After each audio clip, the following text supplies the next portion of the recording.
Welcome to FG Nightly. Tonight is Monday night, if we're keeping track, and I am here with my friend Aimee. That's Aimee. I'm Kristy. I'm usually behind the camera, so this isn't my favorite thing to do, but we're all stretching ourselves.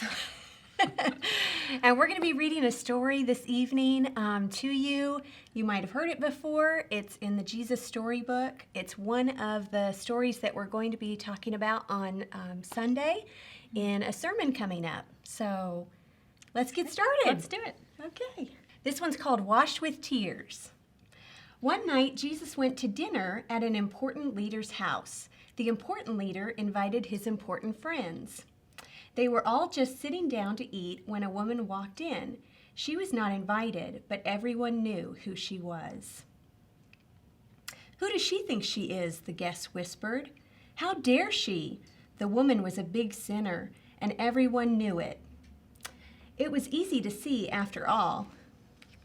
She had broken the rules and done bad things. The woman walked straight up to Jesus. She was carrying very expensive perfume.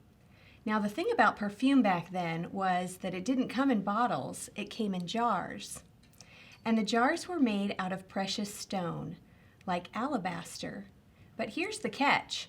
The jars didn't have a lid or a stopper or anything, so the only way you got the perfume out was if you broke the jar. Once you broke the jar, that was it. You had no more. Most people didn't use perfume because it was too precious. They just kept it on a shelf and looked at it.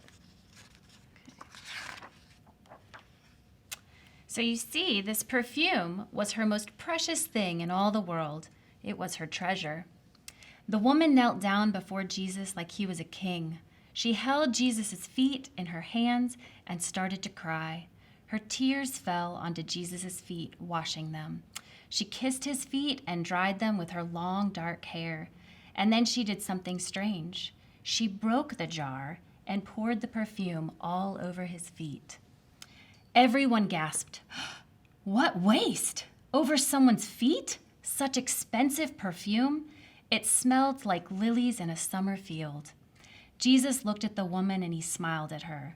What she had done was the most wonderful thing. Just as Samuel had anointed David, God's true king, all those years before, so this woman had anointed Jesus, not with oil, but with her tears. The important people were cross. They thought Jesus should not be kind to this woman.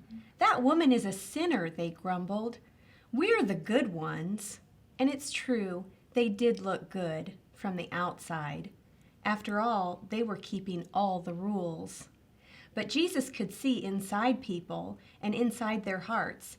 Jesus saw that they did not love God or other people. They were running away from God, and they thought they didn't need a rescuer.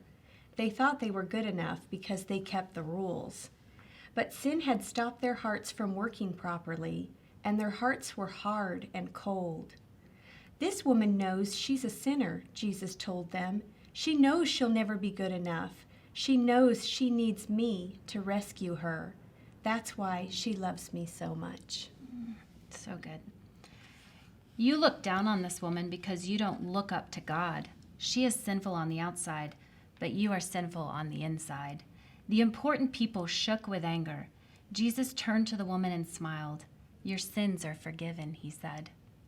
"You trusted me, and God has rescued you." "Who does Jesus think he is?" the important people whispered. "Only God can forgive sins." They didn't believe Jesus was God's son.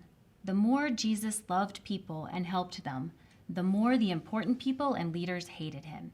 They were afraid people would follow Jesus instead of them. They were jealous and angry enough to kill Jesus. But it doesn't end there. We know that. That's right. He died for us and he rose again, and we have that hope. Yes, we do. And we hope that you're resting in that as you are spending time feeling isolated. Just know that God is with you and we love you, and we're in this together.